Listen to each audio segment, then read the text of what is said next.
Assalamualaikum warahmatullahi wabarakatuh. Salam, Om Swastiastu, Namo Buddhaya, salam kebajikan, salam sejahtera bagi kita semuanya.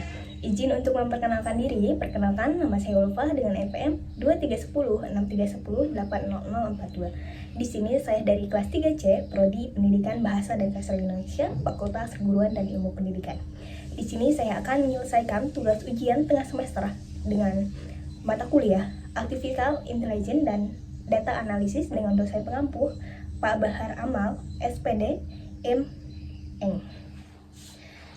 Langsung saja ke pembahasan, yaitu sebuah perusahaan manufaktur branding sepeda motor memiliki jenis produk A, B, dan C. Ada beberapa data perusahaan yang telah dicatat, yaitu dataset 1 jenis cacatan tinggi, dataset 2 produksi tertinggi, dan dataset 3 keuntungan tertinggi. Sebelum pengerjaan soal ujian tengah semester ini dibutuhkan dataset yang sudah disusun secara random. Untuk memperoleh data set tersebut perlu menginput coding terlebih dahulu. Adapun codingnya yaitu telah dosen kirim, itu kode-kode codingnya. Setelah kita menginput coding itu ada hasil tertera, masukkan digit terakhir NPM mahasiswa. Setelah saya memasukkan digit terakhir, diperoleh dataset 1 berdasarkan input NPM dengan digit terakhir saya, yaitu 2. Di sini saya memperoleh data set 1.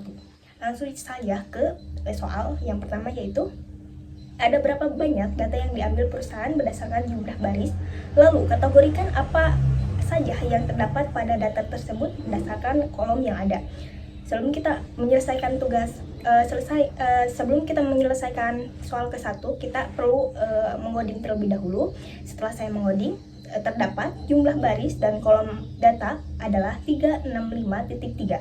Berdasarkan data yang telah didapatkan dengan menggunakan bahasa pemrograman Python pada software Google Colab, maka didapatkan jumlah baris dan kolom data pada tabel data set 1 adalah 365.3. Adapun kategori pada set 1 adalah indeks, waktu, cacat, dan jumlah. Adapun berikut ini cara dapat kita lakukan untuk mendapatkan jumlah baris dalam komentar data.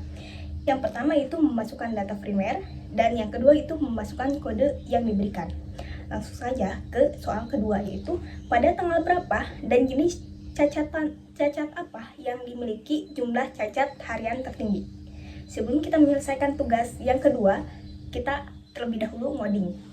Yaitu setelah saya coding, yaitu hasilnya berdasarkan data yang telah didapatkan dengan menggunakan bahasa pemrograman Python pada software Google Colab, maka didapatkan tanggal dan jenis cacat yang memiliki cacatan harian, yaitu permukaan pecah pada tanggal 10 bulan 4 2024 dengan jumlah catatan 10. Maka kesimpulannya adalah permukaan pecah yang memiliki jenis cacat dan jumlah cacat harian tertinggi yang dihasilkan.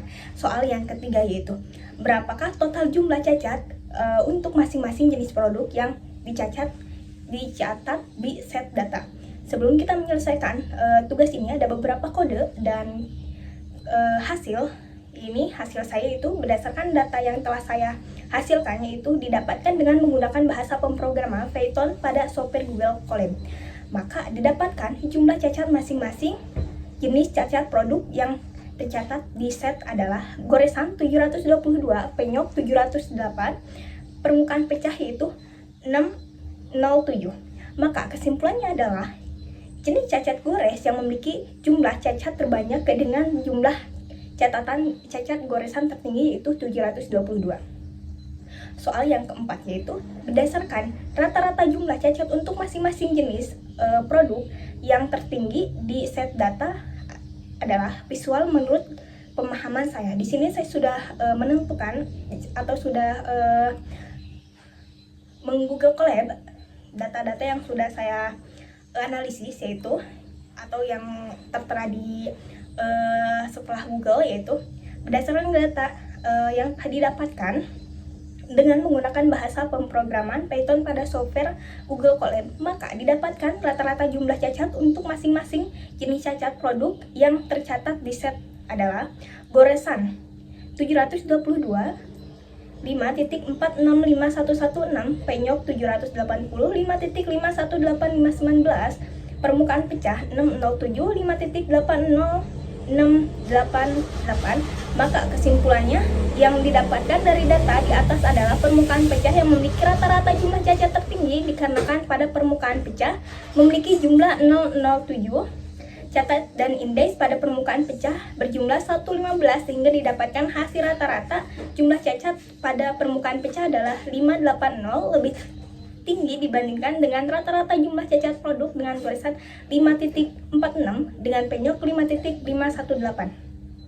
Soal yang kelima itu, berdasarkan standar deviansi dan variansi jumlah cacat untuk masing-masing jenis cacat produk yang dihasilkan dari set data, yaitu berdasarkan data yang sudah saya kaji, yaitu telah didapatkan dengan menggunakan bahasa pemrograman Python pada software Google Colab, maka didapatkan standar deviansi dan variansi jumlah cacat untuk masing-masing jenis cacat produk yang tercatat di data set adalah goresan variansi 8.516, standar deviansi 2.90, penyok variansi 8.48, standar deviansi yaitu 2.90, permukaan pecah variansi 8.83, standar deviansi 2.97. Maka kesimpulannya adalah cacat goresan yang memiliki standar deviansi dan variansi tertinggi dan cacat penyok yaitu memiliki standar deviansi dan variansi tertinggi. Soal ke-6, berdasarkan interval rata-rata pada cacat produk dengan rata-rata cacat terbanyak. Berdasarkan data yang sudah saya kaji, yaitu data yang telah didapatkan dengan menggunakan bahasa pemrograman Python pada software Google Colab, maka didapatkan interval rata-rata pada jenis cacat produk dengan rata-rata cacat terbanyak adalah 5.284 dan seterusnya sampai dengan 6.32 dan seterusnya. Soal yang terakhir yaitu jika perusahaan mengklaim bahwa rata-rata jumlah cacat produk penyok adalah 4 bicis, lakukan uji hipotesis untuk menguji kebenaran klaim tersebut. Data yang sudah saya kaji atau berdasarkan data yang telah didapatkan dengan menggunakan bahasa pemrograman Python pada software Google Colab, maka didapatkan uji hipotesis adalah satu, hipotesis awal HO menyatakan rata-rata jumlah cacat penyok 4 bicis ditolak.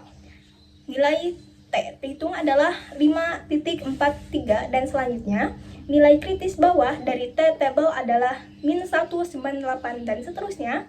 Yang terakhir yaitu nilai kritis adalah dari T table adalah 1.98 dan seterusnya. Sekian presentasi yang saya sampaikan. Di sini ada hasil pengodingan saya atau hasil kajian saya coding, yaitu ada lini bawah ini. Sebelum saya menutupnya ada sebuah pantun, yaitu biru laut seperti kolam, ikan paus pandai menyelam dari lubuk hati yang paling dalam. Saya tutup presentasi ini dengan salam. Assalamualaikum warahmatullahi wabarakatuh.